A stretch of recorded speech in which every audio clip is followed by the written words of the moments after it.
I remember the first time I ever held another life in my hands. I named him Arthur and I kept him on my bedroom dresser.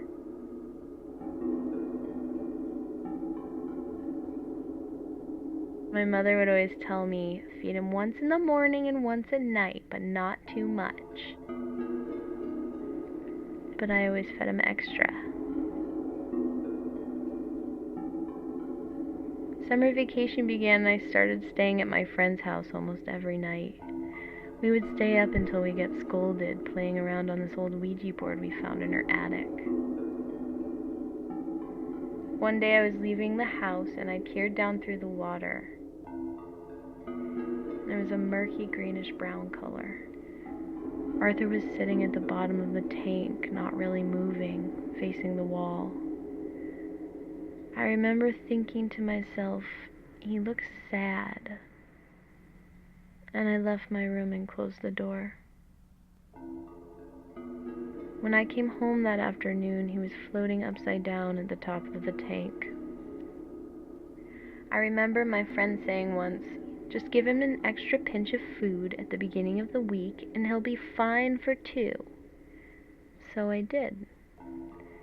My friend's advice never really made sense to me, but I walked by that tank so many times, and I just chose not to look.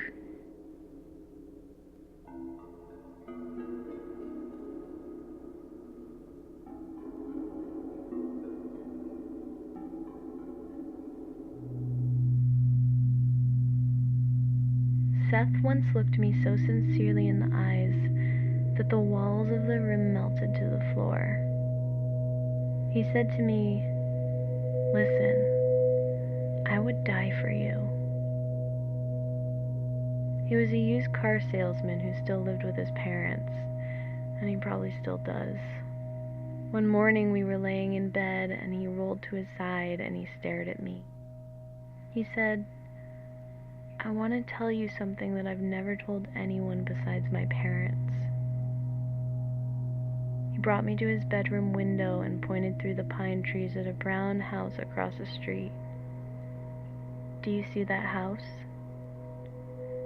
Someone named David used to live there until I was 12. He was my babysitter.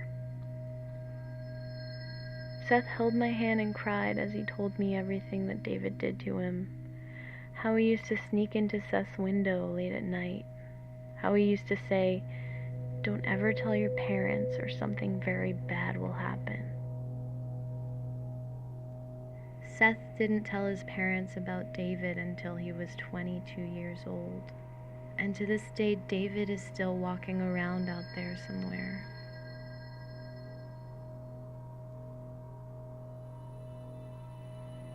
Seth eventually got fired from his job at the dealership. He pushed a customer to the ground because a guy wouldn't stop calling him bro. It didn't surprise me. I remember how embarrassing it used to be when he would get out of the car at stoplights and threaten to beat up the drivers because they didn't use their turn signal. I told him not to worry about the rent or groceries because I felt bad, and we slowly chipped away at my savings fund until it was empty.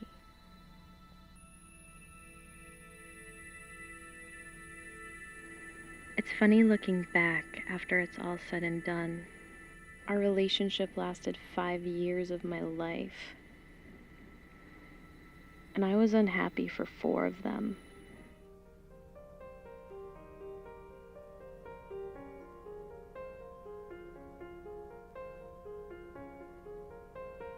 Sometimes, in the middle of the day, I'll pull down all my shades and turn off all my lights so the room is pitch black. Sometimes I imagine I can control the sun. I love still life painting because I choose what stays and what leaves and how objects interact.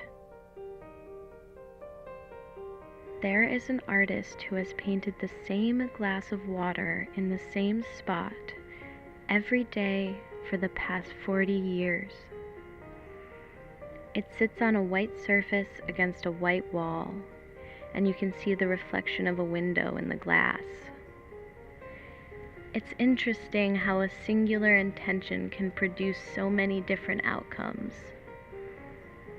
He's accumulated over 5,000 of these paintings, and not a single one is exactly the same.